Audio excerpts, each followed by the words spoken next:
Assalamualaikum warahmatullahi wabarakatuh. Kami dari kelompok 7 yang beranggotakan Tia Ismiariyati, Enggar Elenia Syafitri, Hilmi Wahyuni, dan Alif Ayu Syafitri akan mempresentasikan mengenai diskusi kami yang berjudul Manajemen Kesiswaan atau Peserta Didik. Pengertian manajemen kesiswaan atau peserta didik. Manajemen kesiswaan merupakan salah satu upaya yang dilakukan agar bisa memberikan pelayanan sebaik mungkin kepada para peserta didik, dari mulai proses penerimaan siswa baru hingga meninggalkan lembaga pendidikan tersebut.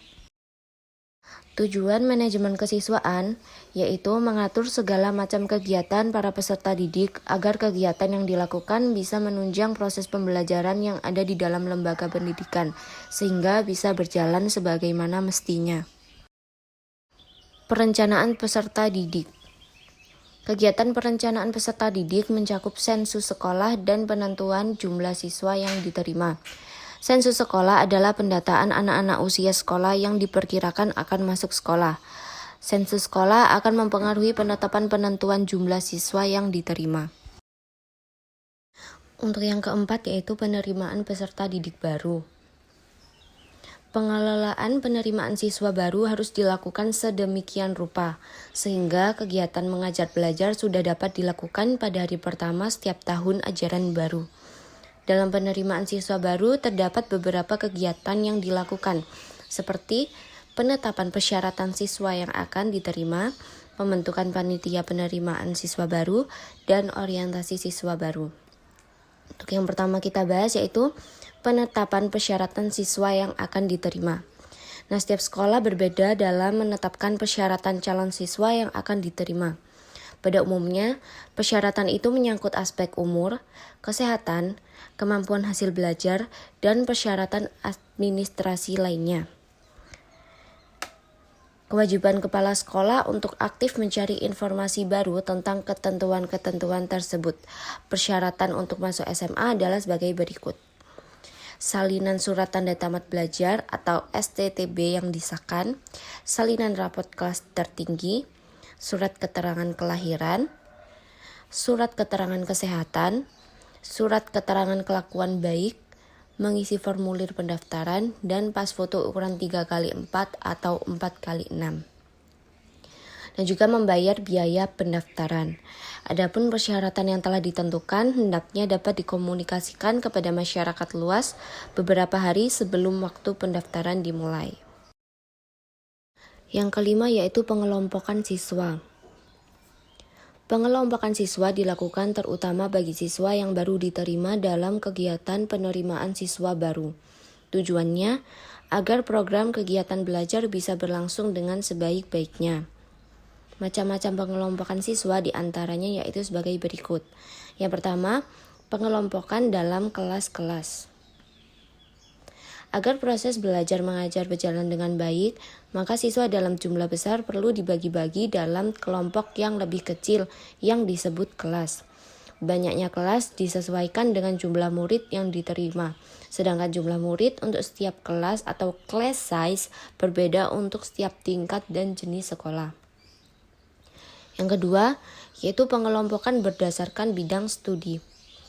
Pengelompokan berdasarkan bidang studi yang lazim disebut juga dengan istilah penjurusan, ialah pengelompokan siswa yang disesuaikan dengan minat dan bakatnya.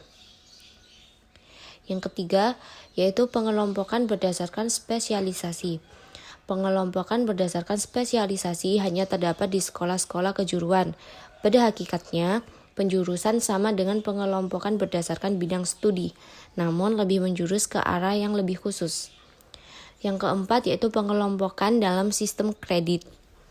Pengajaran dengan sistem kredit ialah sistem yang menggunakan ukuran satuan kredit untuk memberikan bobot bagi setiap mata pelajaran bobot 1 kredit.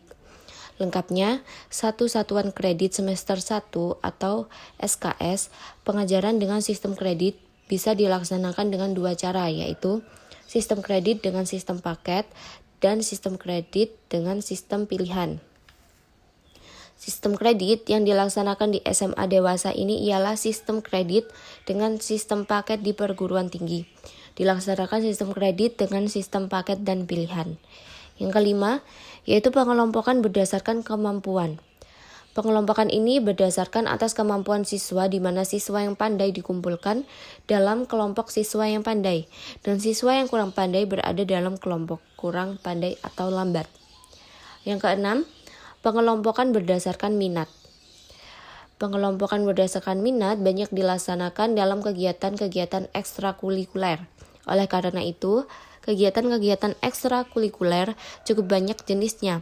Maka kepada para siswa diberikan kebebasan untuk memilih jenis kegiatan yang sesuai dengan minatnya.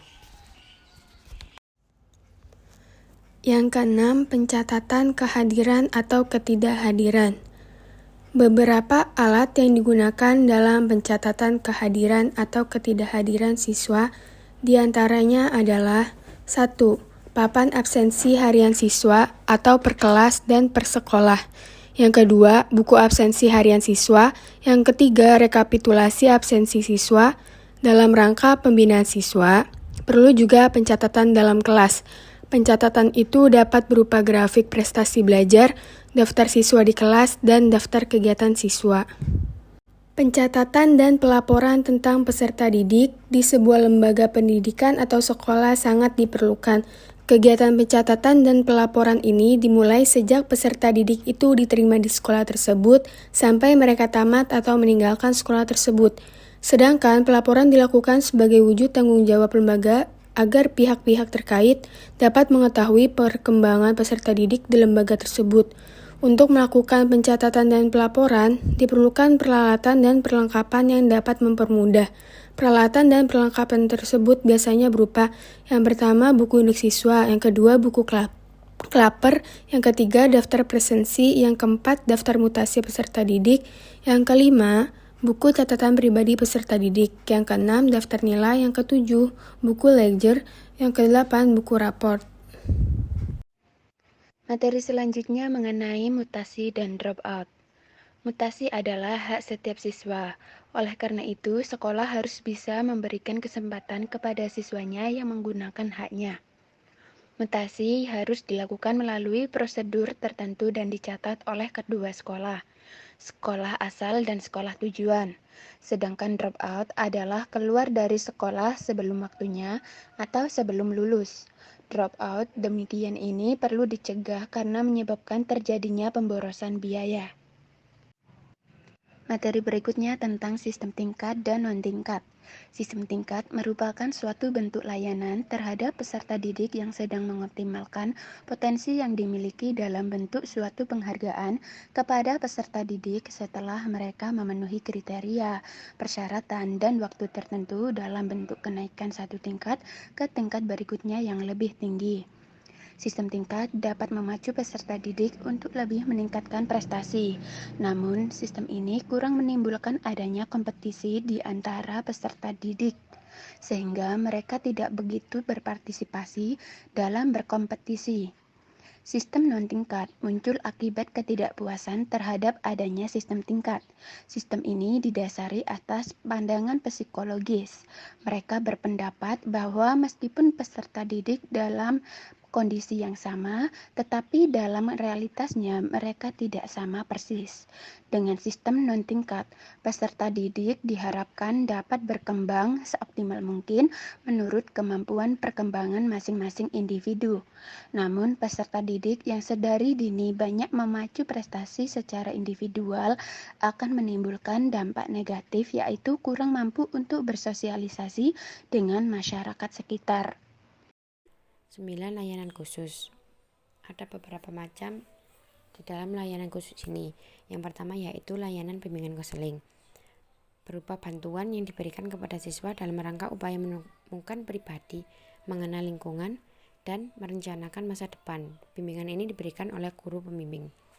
Tujuannya agar mengembangkan pengertian dan pemahaman diri, mengembangkan pengetahuan tentang jenjang pendidikan dan jenis pekerjaan serta persyaratannya, mengembangkan pengetahuan tentang berbagai nilai dalam kehidupan sehari-hari, dalam keluarga dan masyarakat. 2. Layanan perpustakaan. Tujuan perpustakaan di sekolah sangat penting, yaitu sebagai mengembangkan minat, kemampuan, dan kebiasaan membaca khususnya serta mendayagunakan budaya menulis. mendidik peserta didik agar mampu memelihara dan memanfaatkan bahan pustaka secara efektif dan efisien. Yang ketiga, layanan kantin.